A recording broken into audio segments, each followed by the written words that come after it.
Elijah fed by ravens. 1 Kings chapter 17. Now Elijah, who was from Tishbe in Gilead, told King Ahab, "As surely as the Lord, the God of Israel lives, the God I serve, there will be no dew or rain during the next few years until I give the word." Then the Lord said to Elijah, "Go to the east and hide by Kerith brook, near where it enters the Jordan River.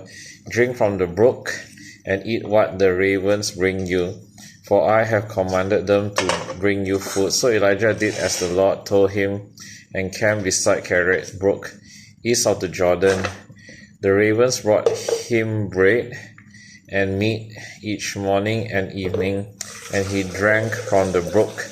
But after a while the brook dried up, for there was no rainfall anywhere in the land.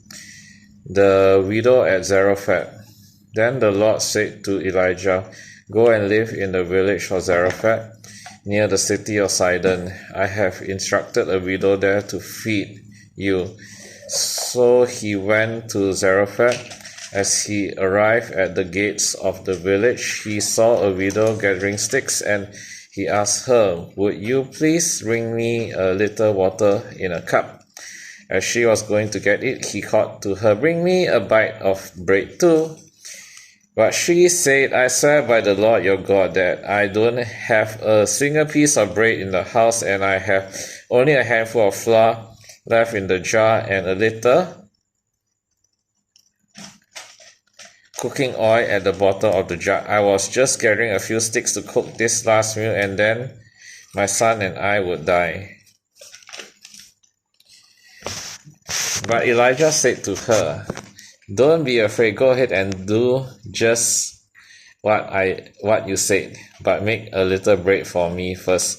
Then use what's left to prepare a meal for yourself and your son. For this is what the Lord, the God of Israel, says: there will always be flour and olive oil left in your containers until the time when the Lord sends rain and crops grow again." So she did as Elijah said, and she and Elijah and her family continued to eat for many days.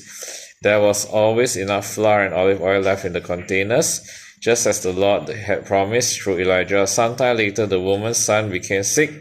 He grew worse and worse, and finally he died. Then she said to Elijah, "O man of God, what have you done to me? Have you come here to point out my sins and kill my son?" But Elijah replied, "Give me your son." And he took the child's body from her arms, carried him up the stairs to the room where he was staying, and laid the body on his bed. Then Elijah cried out to the Lord, "O Lord my God, why have you brought tragedy to this widow who has opened her home to me, causing her son to die?" And he stretched himself out over the child 3 times and cried out to the Lord, "O Lord my God, please let this child's life